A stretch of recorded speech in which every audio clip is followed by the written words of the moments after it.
ചില വാക്യങ്ങൾ ആപ്റ്റായിട്ട് നമ്മുടെ ജീവിതത്തിൽ നേച്ചറിലൂടെ കാണാൻ പറ്റുമ്പം അത് നമ്മൾ ശ്രദ്ധിക്കാതിരിക്കരുത്. ഇത് 3-4 മാസമായി നട്ടിട്ട് പാഷൻ ഫ്രൂട്ട്. ഇത് മുറിച്ച് 2 ബ്രാഞ്ചസ് വന്നു. അതവിടെ പോയി സ്റ്റില്ലായിട്ട് നിൽക്കുക, മേലോട്ട് വളരുന്നില്ല. കാരണം ഇത് കാറ്റടിക്കുമ്പോൾ അതിൻ്റെ മണ്ട അങ്ങ് പൊട്ടി പോയിട്ട് അത് മേലോട്ട് വളരാനേ പറ്റത്തില്ല, അവിടെ സ്റ്റില്ലായിട്ട് നിൽക്കുകയായിരുന്നു. ഒരാഴ്ചയ്ക്ക് മുമ്പ് ഞാൻ അതിനെ ഇവിടുന്ന് കെട്ടിവെച്ച് അതിനെ മേലോട്ട് പോകാനൊന്ന് സപ്പോർട്ട് ചെയ്ത്.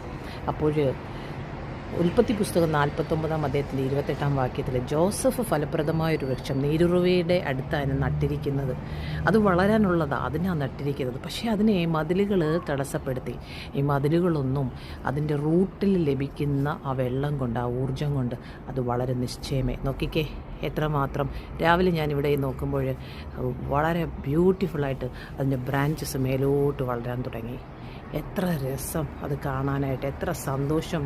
ആ നട്ട എൻ്റെ മനസ്സിൽ വന്ന സന്തോഷം.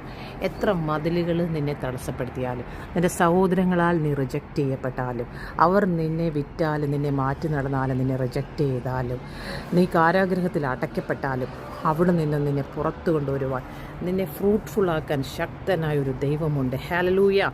ആ പോത്തിഫറിൻ്റെ ഭാര്യയും അവൻ നടന്നു പോകുമ്പോൾ, അധികാരത്തിൽ ആ രാജാവിനോടൊപ്പം നടന്നു പോകുമ്പോൾ പോത്തിഫറിൻ്റെ ഭാര്യയെ മുട്ടുമടക്കി കാണും. നിന്നെ ഇന്ന് നിന്ദിക്കുന്നവർ, പരിഹാസിക്കുന്നവർ എല്ലാം ആമേ കർത്താവിനെ അറിയുവാൻ ഇടയാകട്ടെ. ഫിലിപ്പിയ ലേഖനം 1-ാം അധ്യായത്തിൻ്റെ 9-ാം വാക്യത്തിൽ പറയുന്നു, ആ കർത്താവിനെ സ്നേഹിക്കുമ്പോൾ നമ്മുടെ ഉള്ളത്തിൽ ഒരു പരിജ്ഞാനവും വിവേകവും വർദ്ധിക്കും. ആ പരിജ്ഞാനവും വിവേകവും ക്രൂശ് ചുമക്കുമ്പോഴാണ്, അവനെ സ്നേഹിക്കുമ്പോഴാണ് ക്രൂശ് ചുമക്കാൻ പറ്റുന്നത്.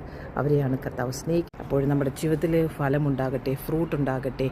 അത് എവിടെ നട്ടാലും അതിൻ്റെ വേര് ഉറച്ചിട്ടുണ്ടെങ്കിൽ അത് വളരും നിശ്ചയമേ. ആർക്കും ഈ പാഷൻ ഫ്രൂട്ടിനെ പോലെ തകർക്കാൻ എത്ര വേലിയാണെങ്കിലും എത്ര ബുദ്ധിമുട്ടാണെങ്കിലും അത് വളർന്നുകൊണ്ടേയിരിക്കും. ദൈവം നട്ടതിനെ അത് ഉറപ്പിക്കും. അത് ക്രിസ്തുവിൻ്റെ സ്നേഹത്തിലൂടെയും ക്രിസ്തുവിൻ്റെ ക്രൂശ് ചുമക്കുന്നതിലൂടെയും ആയിരിക്കുമെന്ന് മാത്രം. പക്ഷേ ഡെസ്റ്റിനേഷൻ ദൈവം വെച്ചിട്ടുണ്ടെങ്കിൽ നീ ആ തുറമുഖത്തെത്തും.